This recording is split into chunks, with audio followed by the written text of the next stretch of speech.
رات کے 12 بج رہے ہیں، آپ کا جسم شدید تھکا ہوا ہے اور آپ سونا چاہتے ہیں، لیکن جیسے ہی آپ آنکھیں بند کرتے ہیں آپ کا دماغ ایک ٹائم مشین بن جاتا ہے۔ اچانک آپ کو 5 سال پرانی کوئی غلطی یاد آتی ہے یا کل آنے والے کسی مسئلے کا خوف ستانے لگتا ہے۔ آپ خود کو کہتے ہیں پلیز سو جاؤ، لیکن دماغ کی یہ فیکٹری بند ہی نہیں ہوتی ہے۔ کیا آپ جانتے ہیں کہ ایسا کیوں ہوتا ہے؟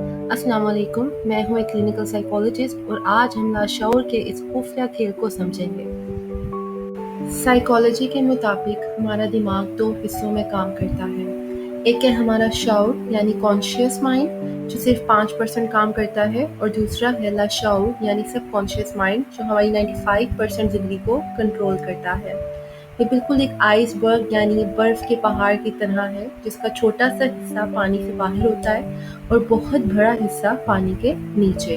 آپ کا دماغ آپ کو خوش رکھنے کے لیے ڈیزائن ہی نہیں ہوا۔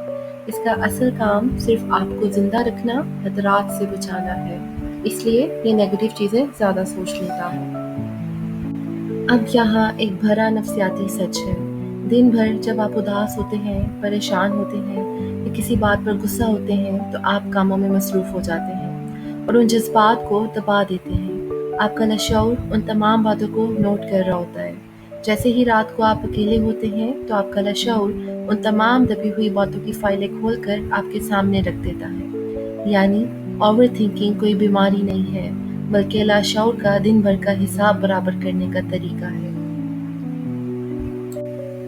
تو اس کا کلینکل حل کیا ہے؟ ہماری پہلی ٹیکنیک ہے برین ڈمپ۔ رات کو سونے سے پہلے ایک ڈائری اور پین لیں اور جو کچھ بھی آپ کے دماغ میں چل رہا ہے، چاہے وہ غصہ ہو، خوف ہو یا کوئی اور ادھورا کام، اس کاغذ پر لکھ لیں۔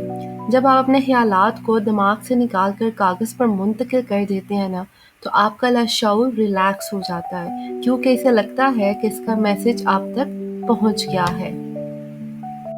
ہماری دوسری ٹیکنیک ہے وری ونڈو۔ اپنے دماغ کو اوور تھنکنگ سے زبردستی روکے مت، بلکہ اسے ایک فکس ٹائم دیں۔ اپنے لاشعور کو کہیں کہ میں بھی رات کو نہیں سوچوں گی، بلکہ روز شام 6 بجے سے 6:20 کے درمیان کھل کر پریشان ہوں گی۔ جب آپ اپنے دماغ کو سوچنے کا ایک محسوس مینول وقت دے دیتے ہیں نا، تو رات کے وقت اوور تھنکنگ کی عادت 80% تک کم ہو جاتی ہے۔